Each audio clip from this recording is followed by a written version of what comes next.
અંતે આજે બીટીપીના ઉમેદવાર તરીકે ધારાસભ્ય છોટુભાઈ વસાવાએ પોતાના સમર્થકો સાથે ભરૂચ કલેક્ટર કચેરીએ પહોંચી ઉમેદવારી પત્ર ભરી દીધું હતું। પહેલે આપની નવાબી રીત રસમને અંતે ફગાવી ભરૂચની બેઠક ઉપરથી બીટીપીના સત્તાવાર ઉમેદવાર તરીકે ખુદ છોટુભાઈ વસાવાએ આજે ઉમેદવારી નોંધાવી દીધી છે। પોતાના સમર્થકોના વિશાળ વાહન કાફલા સાથે ઝઘડિયાના વાસણા ગામેથી નીકળી મુલદ જાડેશ્વર થઈ આ કાફલો કલેક્ટર કચેરીએ પહોંચ્યો હતો। છોટુભાઈના સમર્થકોના ટોળાએ વિરોધી રાજકીય પાર્ટીના આગેવાનોને વિચારતા કરી દીધા છે, ખાસ કરીને કોંગ્રેસને।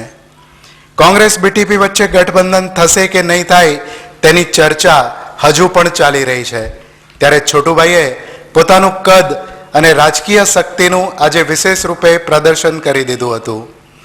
કોંગ્રેસ હજુ ઉમેદવાર ઊભો રાખવો કે નહીં તેની સાંજે 6 વાગ્યા સુધી ગડમથલ કરતી રહી, તો બીજી તરફ છોટુભાઈએ રાજકીય તાકાત દર્શાવી સાંકેતિક રીતે હજુ કોંગ્રેસને જાણે મેસેજ પાસ ઓન કર્યો કે 24 કલાક છે, મને ટેકો આપવો હોય તો પાછળ જોડાઈ જાઓ। જો કે કોંગ્રેસ કદાચ ઉમેદવાર જાહેર કરીને જ રહેશે। જંગ ત્રિકોણીયો થવાની પૂરેપૂરી સંભાવના છે।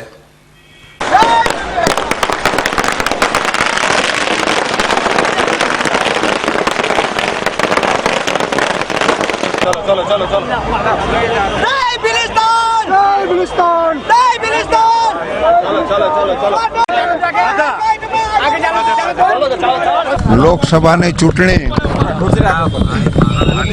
2019ની જે થવા જાય છે એની અંદર હું ભરૂચમાંથી ઉમેદવારી કરું છું અને ઉમેદવારી કરવા માટે આવ્યો છું અને આ સીટ અમે આ વખત જીતવાના છે। બીટીપીના નામે આ દેશની અંદર અમે એન્ટ્રી પાડવાના છે।